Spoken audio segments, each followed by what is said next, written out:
8'de sağlık kaldığı yerden tüm hızıyla devam ediyor. Şimdiki misafirimiz uzman doktor Gizem Mert. Hocam hoş geldiniz. Hoş bulduk. Nasılsınız? İyiyim, teşekkür ederim. Siz? Ben de iyiyim, çok sağ olun, teşekkürler.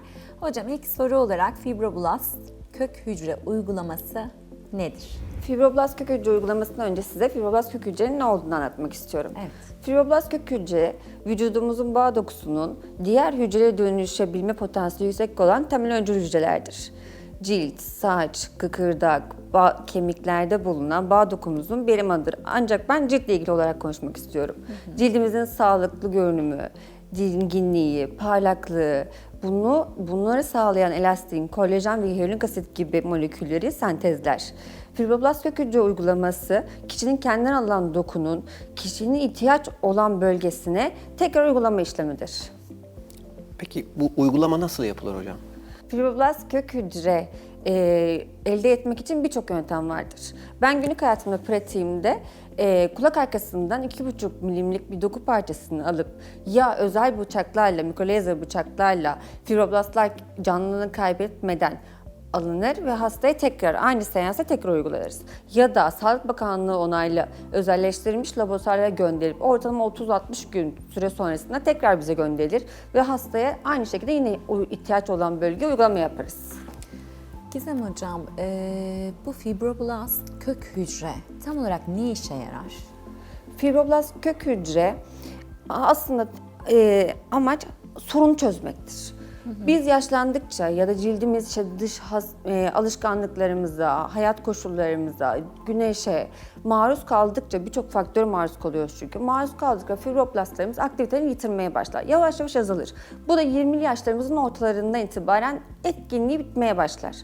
Biz oraya genç, sağlıklı, takviye edici güçler koyuyoruz. Yaşlanmış olan kısmı yani yeteneklerini kaybetmeye başlayan fibroblastların yerine canlı, sağlıklı fibroblastlar uyguluyoruz. Peki neden kulak arkasından alıyoruz bu dokuyu? Kulak arkasında rejenerasyonu yüksek potent fibroblastlardan zengin bir doku orası. Ve mesela hasta geldiğinde kozmetik açıdan ona bir sorun gelmiyor. Kulak arkasını görmüyor. Orada oluşan iz de neredeyse hiç kalmıyor. Bu da hastada kendisine ilk baktığı dakika bir izi yok, bir şey yok. Bakın iyileşmesi çok kolay. Ve bu dokular, oradaki dokuda güneşe, herhangi bir faktörlere daha az maruz kaldığı için de fibroblasttan daha zengin. Benzer uygulamalardan farkı nedir fibroblastın? Mezoterapi uygulamaları da çok başarılı ve çok iyi sonuçlar aldığımız uygulamalardır. Ancak mezoterapi yapacak olan kişi seanslarına istikrarlı gelmek zorunda. Seansları daha sık seansları oluşur ve hasta da yavaş yavaş bu etkiyi görmeye başlar. Evet. Fibroblast kök hücre uygulamasında da hastaya işlem yaparız ve o fibroblastların orada kendileri işlem yapmaları için geçen bir süre lazım. Benim kendi hayatımda gördüğüm 3 aydan sonra hastada gözle görülür bir fark oluyor. Ve bunun sonucunda hasta 1,5 ile 3 yıl arasında hastanın beklentisine göre değişecek şekilde o etkiyi devam ettirmekteyiz. Peki bu fibroblast kök hücre uygulaması bu kimlere uygulanabilir? Yani yan etkileri ve herhangi bir zararı var mı?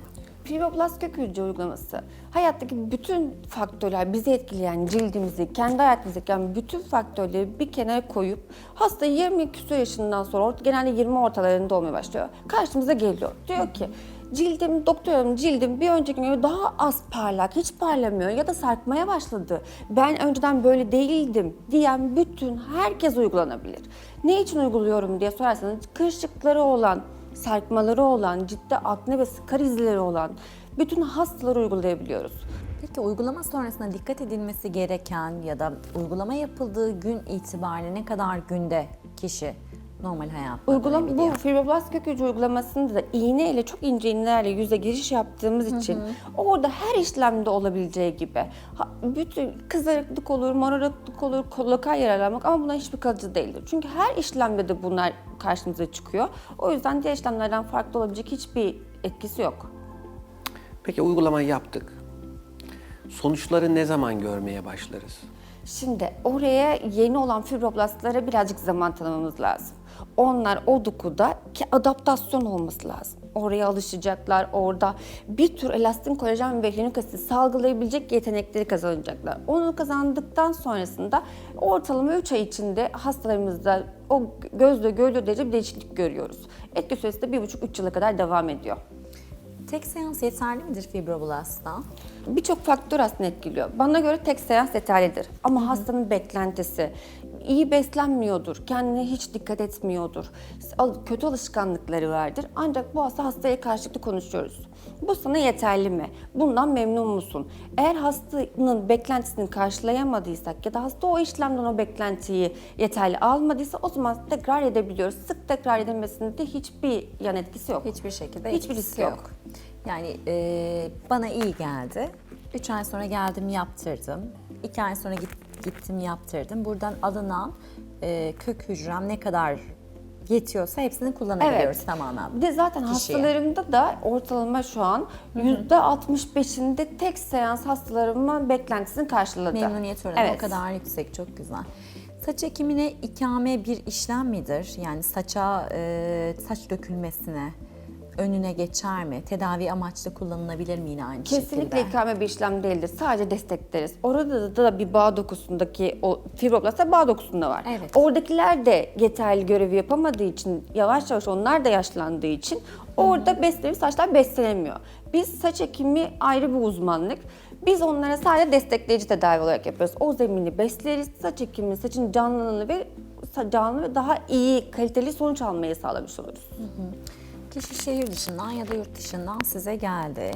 Gelmişken de yaptırdığınız diğer işlemlerden de istedi. Aynı gün hem bu cildi gençleştirme işlemi hem farklı bir işlem yapılabilir mi yüz çevresinde ya da dekolte bölgesinde? Yapılabilir. Zaten ben kendi uygulamamda PRP ile birlikte karıştırarak yapıyorum.